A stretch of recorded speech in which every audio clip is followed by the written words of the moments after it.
ഈ high performance habits എന്ന പുസ്തകത്തിൻ്റെ രചയിതാവായ ബ്രണ്ടൻ ബർച്ചാർഡ് അദ്ദേഹം തൻ്റെ കോർപ്പറേറ്റ് ജോലിയിൽ ഉപേക്ഷിച്ചൊരു ഹൈലി പ്രൊഫൈലായിട്ടുള്ള ആളായി മാറാൻ ശ്രമിക്കുന്നൊരു കാര്യം നമ്മുടെ അദ്ദേഹത്തിൻ്റെ പുസ്തകത്തിൽ കാണുവാൻ സാധിക്കും.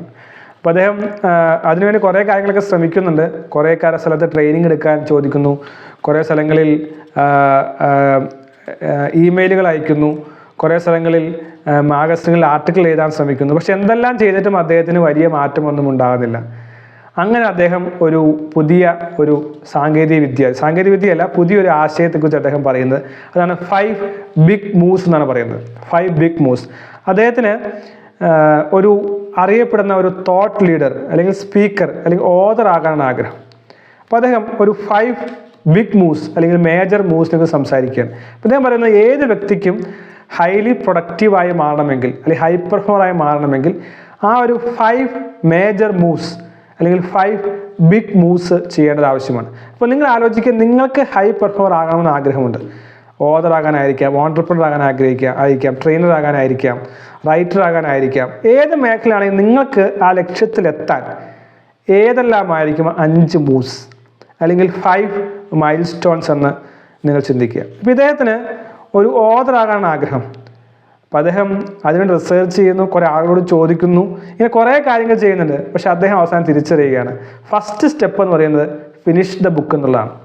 ആ ബുക്ക് ആദ്യം എഴുതുക. പക്ഷെ അതിനു മുമ്പ് അദ്ദേഹം ഏത് ബുക്ക് എഴുതണം, ഏത് സ്ഥലത്ത് പബ്ലിഷ് ചെയ്യണം, എത്ര പേജ് ഉണ്ടാവണം, ഇതൊക്കെ റിസർച്ച് ചെയ്തുകൊണ്ടിരിക്കുകയാണ്. അപ്പോൾ അദ്ദേഹം തിരിച്ചറിഞ്ഞു തൻ്റെ ഫസ്റ്റ് മൂവ് എന്ന് പറയുന്നത് finish the book, finish writing A book. അദ്ദേഹത്തിൻ്റെ റൈറ്റിംഗ് എ ഗുഡ് ബുക്ക് അദ്ദേഹത്തിൻ്റെ ഫസ്റ്റ് മേജർ മൂവാണ്. പിന്നെ 5 മൂവ് പറയാം. രണ്ടാമത്തത്, if you want A major publishing deal get an agent or self publish. രണ്ടാമത്തത് അദ്ദേഹത്തിനൊരു നല്ല പബ്ലിഷറെ കണ്ടെത്തുക ആണ് രണ്ടാമത്തെ മൂവ്. ഇനി മൂന്നാമത്തെ move, start blogging and posting the social media and use these get an email list of subscribers. Email is everything. അപ്പോൾ അദ്ദേഹം പറയുകയാണ്, മൂന്നാമത്തത് കസ്റ്റമേഴ്സിനെ എൻഗേജ് ചെയ്യുന്ന അല്ലെങ്കിൽ റീഡേഴ്സിനെ എൻഗേജ് ചെയ്യുന്ന പ്ലാറ്റ്ഫോം കണ്ടെത്തുകയും പിന്നെ അവരുടെ ഇമെയിൽ കണ്ടെത്തുവാൻ ശ്രമിക്കുകയും ചെയ്യും. അതാണ് മൂന്നാമത്തെ അദ്ദേഹത്തിൻ്റെ ബിഗ് മൂവ് എന്ന് പറയുന്നത്.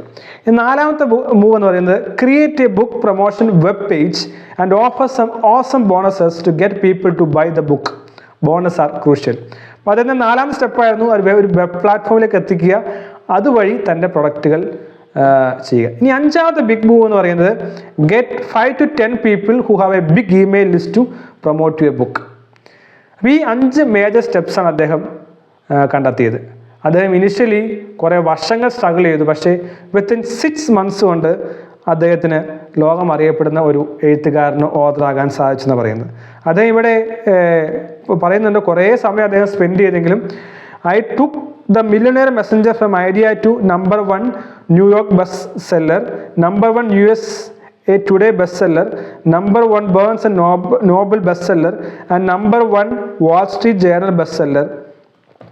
That includes 30 days of writing the book, then 30 days of getting it ready for printing, creating social media, web pages, etc. So 60 ദിവസം കൊണ്ട് അദ്ദേഹം ഒരു സക്സസ്ഫുൾ ആയ ആളായി മാറുകയാണ്. അപ്പോൾ നിങ്ങളുടെ മേജർ 5 മൂവ്സ് എന്താണ്? Finish the book. ആദ്യം നിങ്ങൾ ടാസ്ക് കംപ്ലീറ്റ് ചെയ്യുക, അതിനുശേഷമാണ് അടുത്ത നിലയിലേക്ക് എത്തേണ്ടത്. അപ്പോൾ ഇത് ഈ ഓതർ എന്ന നിലയിൽ, ട്രെയിനർ എന്ന നിലയിൽ, ഒരു തോട്ട് ലീഡർ എന്ന നിലയിൽ ബ്രണ്ടൻ ബർച്ചാർഡ് ചെയ്ത 5 മൂവ്സാണ്. നിങ്ങളുടെ അടുത്ത 5 മൂവ്സ് എന്താണ്? കണ്ടെത്തുക, അതിലൂടെ ഒരു വലിയ വിജയം നേടുവാൻ സാധിക്കട്ടെ. ഇനി അടുത്ത വീഡിയോയിൽ 10 പ്രധാനപ്പെട്ട പ്രൊഡക്ടിവിറ്റി ടിപ്സ് ഞാൻ പറയുന്നതാണ്. അതുവരേക്കും let us aim for 10x growth.